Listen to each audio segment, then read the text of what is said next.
नमस्कार विद्यार्थी मित्रांनो. आज आपण नेटवर्क लेअर हे मॉड्यूल सुरू करणार आहोत. यात आपण जाणून घेणार आहोत की नेटवर्क लेअरचे कॅरेक्टरिस्टिक्स काय असतात, IPv4 पॅकेटमध्ये किती फील्ड्स आहेत, त्याचा रोल काय आहे, IPv6 पॅकेटमध्ये किती फील्ड्स आहेत, त्याचा रोल काय आहे, आणि जो रूट्स आहेत ते जेव्हा आपण राउटिंग टेबलमध्ये एंटर करतो त्यावेळेला ते नेटवर्क डिव्हाइस आहे ते कसं काम करतं आणि राउटरचे राउटिंग टेबल्स म्हणजे काय. तर सुरू करूया नेटवर्क लेअर कॅरेक्टरिस्टिक्स.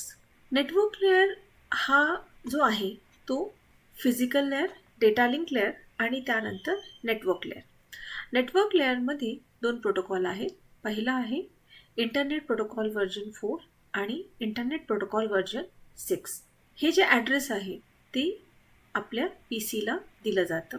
तर नेटवर्क लेअर आहे हा ॲक्च्युली एक्सचेंज करतो डेटा, म्हणजे परमिशन देतो की आपण एका PCमधून दुसऱ्या PCमध्ये डेटा एक्सचेंज करू शकतो. जे डेटा एक्सचेंजचं मेन काम आहे, ट्रान्झिट ऑफ अ डेटा आपण असं बोलूया, ते होतं ट्रान्सपोर्ट लेअरला, पुढच्या लेअरमध्ये. पण ते करण्यासाठी जे सर्व्हिसेस लागतात ते नेटवर्क लेअर देतं. तर IP व्हर्जन V4 आणि IP व्हर्जन V6 हे 2 प्रामुख्याने वापरलेले नेटवर्क लेअर कम्युनिकेशन प्रोटोकॉल्स आहेत. तर ही 4 ऑपरेशन्स परफॉर्म करतं. पहिलं म्हणजे ॲड्रेसिंग एंड डिव्हाइस, म्हणजे हा जो शेवट ज्या डिव्हाइसपर्यंत तुम्हाला डेटा पाठवायचा आहे त्याचं ॲड्रेसिंग कसं करायचं.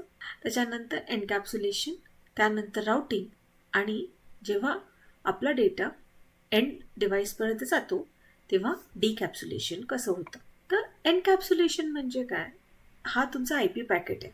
तर IP पॅकेटमध्ये काय काय असतं, IP हेडर असतो आणि डेटा असतो. ह्याला म्हणतात network layer PDU, packet data unit. आणि हा आहे आपला ट्रान्सपोर्ट लेअरचं एन्कॅप्सुलेशन, त्याला म्हणतात ट्रान्सपोर्ट लेअर PDU. लक्षात ठेवा, PDU पॅकेट डेटा युनिट हे सगळीकडे सारखंच असणार आहे, फक्त कुठल्या लेअरला तुम्ही वापरताय, नेटवर्क लेअरला का ट्रान्सपोर्ट लेअरला. हे जेव्हा एन्कॅप्सुलेशन होतं तर ह्या एन्कॅप्सुलेशन म्हणजे आपलं हे एन्व्हलप आहे, त्या एन्व्हलपमध्ये आपण काय काय टाकतो, IP हेडर आणि डेटा. ट्रान्सपोर्ट लेअरमध्ये सेगमेंट हेडर आणि डेटा.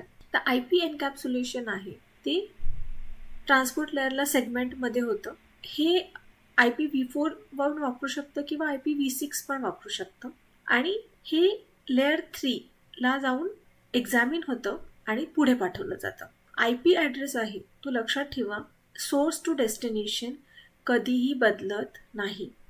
IPचे कॅरेक्टरिस्टिक्स काय आहेत. पहिलं, IP हा जो आहे हा ह्याचा ओव्हरहेड खूप कमी असतो, कनेक्शन लेस असतं, बेस्ट एफर्ट आहे आणि मीडिया इंडिपेंडेंट आहे. म्हणजेच काय की कनेक्शन लेस म्हणजे तुम्ही विचार करा, तुम्ही लेटर आहे ते तुमच्या पोस्ट ऑफिसच्या मेल बॉक्स, म्हणजे जिथे तुमचा डब्बा ठेवलेला आहे, जिथे आपण लेटर टाकतो तिथे टाकलं, त्याच्यानंतर ते तुमचं ट्रान्सपोर्ट झालं आणि मग तुमचं लेटर तुमच्या घरी पोचलं. तर जो IP आहे तो अगोदर कनेक्शन इस्टॅब्लिश करत नाही डेस्टिनेशन सोबत, हे लेटर पोहोचण्या अगोदर. म्हणजे हे जेव्हा लेटर तुम्हाला घरी येतं तेव्हाच तुम्हाला कळतं, त्याच्या अगोदर इथे कुठलंही कनेक्शन एस्टॅब्लिश होत नाही.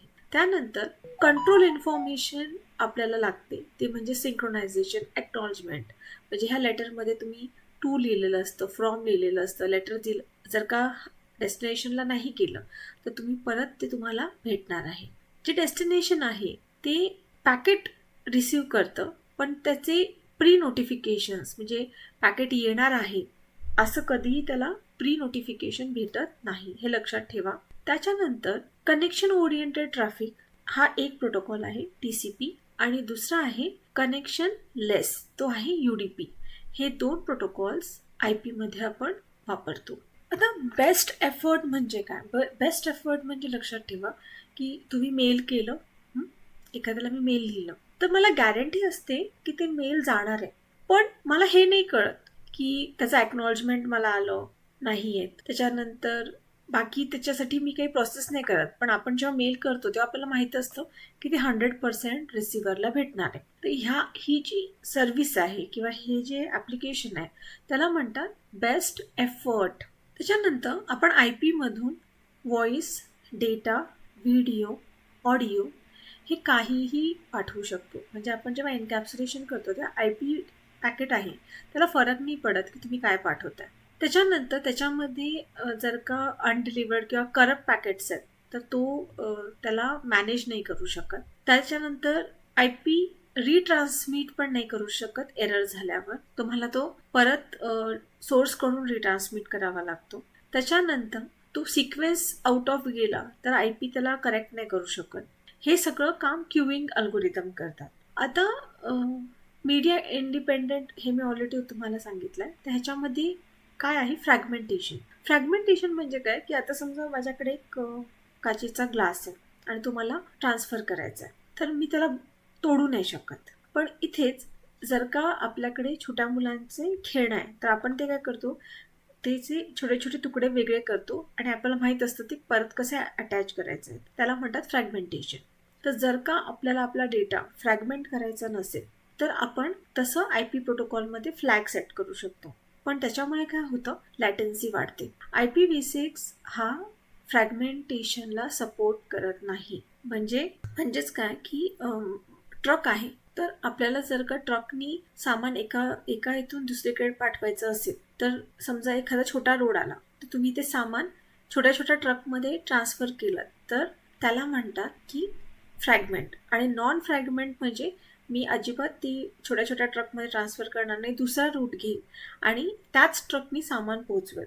पण त्याच्यामुळे काय होतं लॅटन्सी म्हणजे जास्त वेळ लागतो. आणि ह्याच्यासाठी आपण युनिट जे वापरतो त्याला बोलतात MTU, मॅक्सिमम ट्रान्समिशन युनिट. तर प्रत्येक जे नेटवर्क आहे त्या प्रत्येक नेटवर्कचं बँडविड्थ आणि त्याच्या सर्व्हिसेस किंवा त्याच्या कपॅसिटीनुसार त्याचं MTU मॅक्सिमम ट्रान्सफर युनिट हा ऑलरेडी डिसाइडेड असतो. आता IPv4 पॅकेट बघूया. IPv4 पॅकेट जे आहे ते खूप कारणांसाठी हे करतात की करेक्ट डेस्टिनेशनला ते पाठवतं.